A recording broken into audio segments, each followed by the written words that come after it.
राधे राधे आप सभी को। हम सभी ने भगवत गीता पढ़ी है और अगर नहीं भी पढ़ी तो हमने भगवत गीता की इस लाइन को पक्का सुना होगा।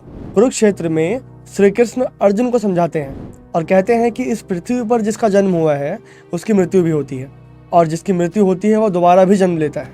ये जीवन और मृत्यु का काल चक्र चलता रहता है। मिला तो आज हम इन 7 चिरंजीवियों के बारे में अच्छे से जानेंगे कि ये अमर कैसे हुए, इनकी कहानी क्या थी। अगर आपको 7 चिरंजीवियों के बारे में जानने में इंटरेस्ट है तो ये वीडियो आपके लिए।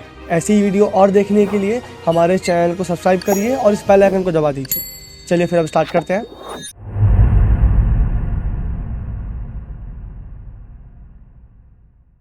अश्वत्थामा।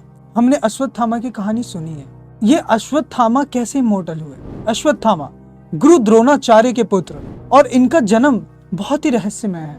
गुरु द्रोणाचार्य ने शिव जी की तपस्या करी और प्रसन्न होकर शिव जी ने गुरु द्रोणाचार्य को अश्वत्थामा वरदान में दिए। अश्वत्थामा के सिर पर एक मणि थी, जिस मणि के वजह से ना उसे कोई बीमारी हो सकती थी, ना कोई अस्त्र शस्त्र या फिर कोई भी दिव्यास्त्र उसे कुछ नहीं कर सकता था।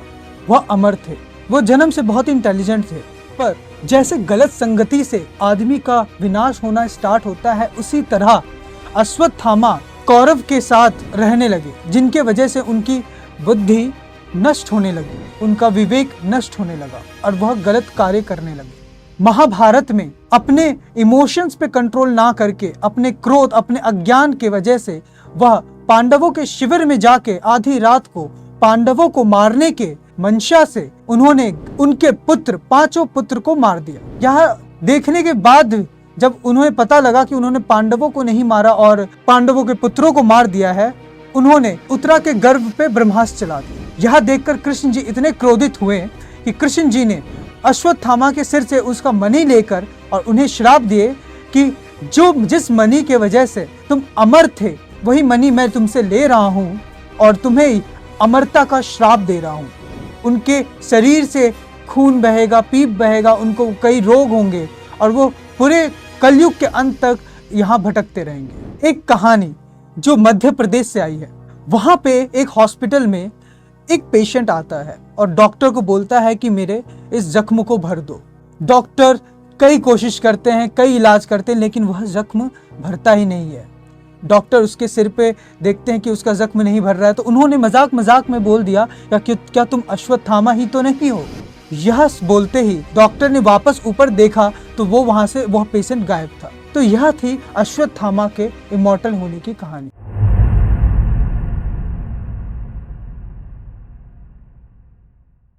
महाबली 7 इमॉर्टल्स में से एक, तीनों लोगों के राजा थे और डीमन किंग भी थे।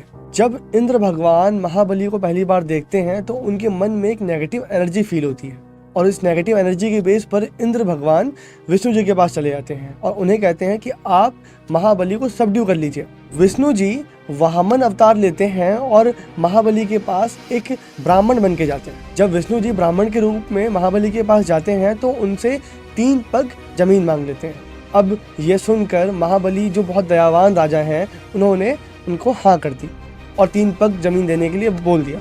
इसके बाद विष्णु जी उस ब्राह्मण के रूप में, जो बहुत छोटे थे, अपना आकार बहुत बड़ा कर लेते हैं, इतना बड़ा कि उनके 2 पग में तीनों लोग नाप लेते हैं वो। अब 3 लोग नापने के बाद तीसरा पग वो रखेंगे कहाँ पे?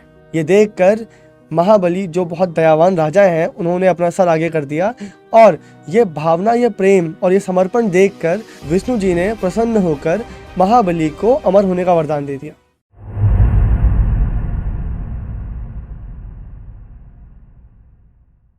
पवन पुत्र हनुमान। तो हनुमान जी हमारे 7 चिरंजीवी में से एक है। जब हनुमान जी सीता माता की खोज में निकले थे तो उन्होंने समुद्र को पार करने के लिए एक बहुत लंबी छलांग मारी। वह छलांग मार के वह लंका पहुंचे और वहां माता सीता से मिले और माता सीता जब हनुमान जी की भक्ति और उनके भक्ति भाव और उनकी विनम्रता देखी तो प्रसन्न होकर हनुमान जी को अमर होने का वरदान दिया था।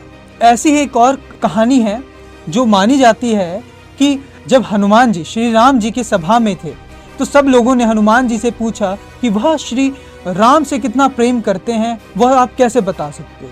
तो हनुमान जी ने अपना सीना चीर कर अंदर श्री राम जी को दिखाया, बोला कि श्री राम जी मेरे दिल में बसते हैं। तो यह प्रेम और यह भक्ति देखकर श्री राम जी ने हनुमान जी को अमर होने का वरदान दिया। और एक और कहानी है जो लोग मानते हैं कि जब रामायण के सारे पात्र मोक्ष प्राप्त कर चुके थे, तब हनुमान जी की बारी आई, तो हनुमान जी ने सभी देवी देवता से यह विनती करते हैं कि वह इस धरती पे तब तक रहना चाहते हैं जब तक राम नाम है।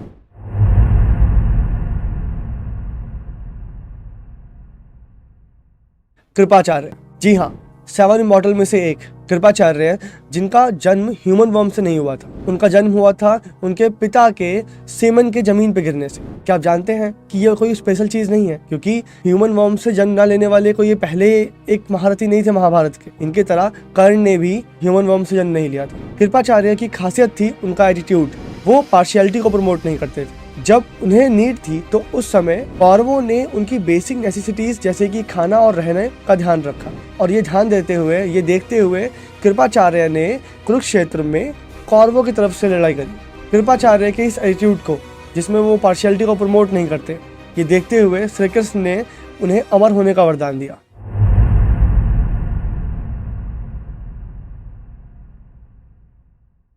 परशुराम अवतार। तो परशुराम अवतार भगवान विष्णु के छठे अवतार थे, जो त्रेता युग में उनका जन्म हुआ था, और यह ब्राह्मण कुल से आते हैं। और वह इतने क्रोध वाले अवतार थे और इतने डिस्ट्रक्टिव अवतार थे, उन्होंने 21 बार इस धरती को क्षत्रिय विहीन कर दिया था। तो कल्कि पुराण के हिसाब से भगवान परशुराम इमॉर्टल हैं, और वह कल्कि अवतार का धरती पे वेट कर रहे हैं, क्योंकि जब कल्कि अवतार लेंगे तो कल्कि अवतार को अस्त्र शस्त्र का ज्ञान, वेदों का ज्ञान सब भगवान परशुराम से ही मिलेगा।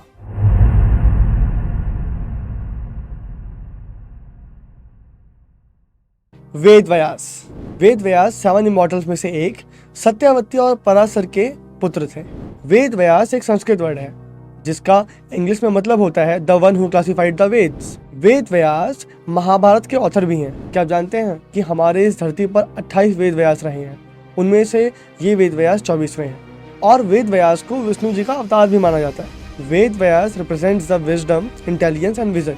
ऐसा बोला जाता है कि वेद व्यास इमॉर्टल है क्योंकि उन्होंने 3 युग देखे हैं। पहला त्रेता युग में उनका जन्म हुआ था, और उसके बाद उन्होंने पूरा द्वापर युग देखा है, और कहते हैं कि कलयुग के शुरुआत में वो यहाँ पे थे, और कुछ समय बाद उन्होंने नॉर्थ इंडिया के किसी गांव में शरण ले ली। लेकिन उनके ही लिखे हुए वेदों में ऐसा कहते हैं कि वेद व्यास अमर नहीं है, उनकी उम्र बहुत लंबी है।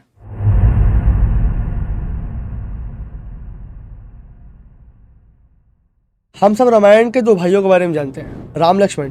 लेकिन 2 और भाई हैं जो बहुत फेमस हैं, रावण और विभीषण। रावण जो धूर्त था, दुष्ट था, उसके जस्ट अगेंस्ट, एकदम अपोजिट विभीषण थे, भक्ति में लीन, राम की भक्ति में। विभीषण को यह पता था कि आखिरी में सच्चाई की ही जीत होगी, और इसलिए जब रावण ने विभीषण को लंका से निकाल दिया, उन्होंने राम जी की शरण ले ली। जब राम जी ने रावण का वध करा तो उसके बाद लंका पूरी विभीषण को सौंप दी, और सौंपने के बाद उनको वहाँ का राजा बनाया, और उन्हें एक वरदान दिया अमर होने का, ताकि वो आगे जाके लंका का ध्यान रख सके और लंका वासियों का मार्गदर्शन कर सके। यह थे सप्त चिरंजीवियों की कहानी और उनके इमॉर्टल होने का कारण। और हमें आशा है कि आपको यह वीडियो अच्छी लगी होगी और इन्फॉर्मेटिव लगी होगी, और आप इस वीडियो को आगे शेयर करें और कई लोगों को ये इन्फॉर्मेशन शेयर करें। और आपको ये वीडियो पसंद आई है तो इसे लाइक करें, हमारे चैनल को सब्सक्राइब करें, बेल आइकन को दबाना ना भूलें।